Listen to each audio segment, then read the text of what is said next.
The Whispering House, the basement door. A deep, rumbling thunder rolls through the heavy air. The entire mansion is violently shaking from a thunderous, entirely unnatural growl emanating directly from beneath the floorboards. Our protagonist, Ethan, is completely overwhelmed, stumbling backward away from the terrifying source of the sound. What was that? Ethan gasps, gripped by a sudden, breathless panic. And then, total silence falls. The eerie laughter that had been echoing through the halls abruptly stops. Even the relentless sound of the rain outside completely vanishes, leaving a suffocating void. Part 1. The knock beneath the floor. The silence is broken. But that silence doesn't last. 3 slow, heavy, deliberate knocks echo through the still air. They aren't coming from the front door, though. No, they're echoing from somewhere directly underneath the house itself.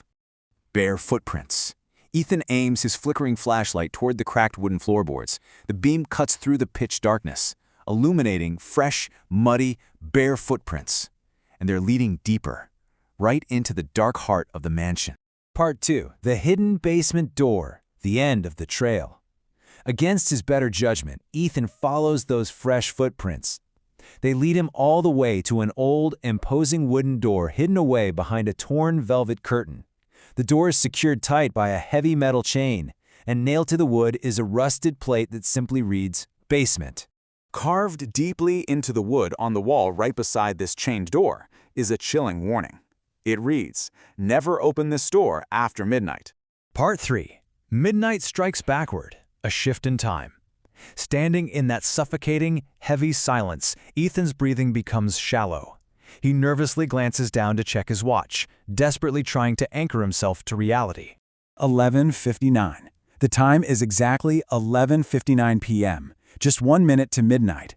But suddenly, right as he watches, the second hand stops dead in its tracks. 12 o'clock.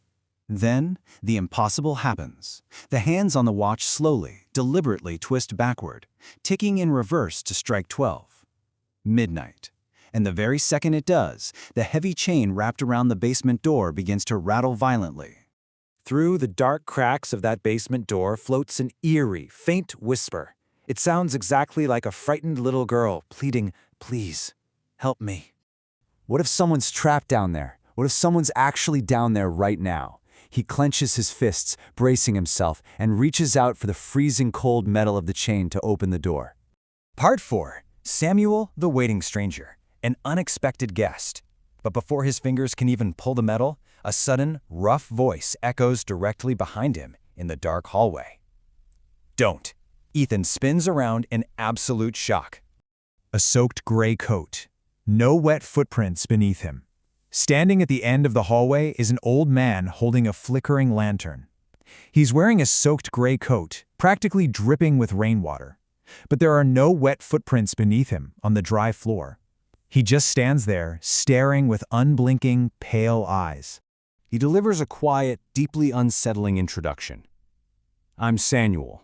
I've been waiting for you."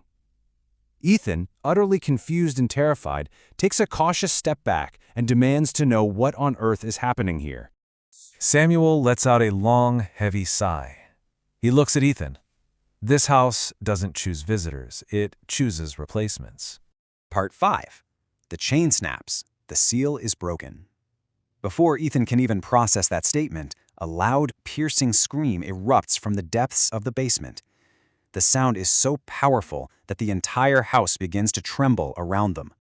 The chain snapped by itself. With a deafening snap of metal, the thick chain wrapping the basement door breaks entirely on its own, forced apart by a massive supernatural force. The heavy basement door slowly creaks wide open into the blackness. Desperate whispers from the dark. "Run! Don't look at it! It's awake!" A freezing, howling wind rushes up the stairs from the deep, carrying with it dozens of these desperate, overlapping whispers. Samuel's face turns dead white as he mutters, "We're too late."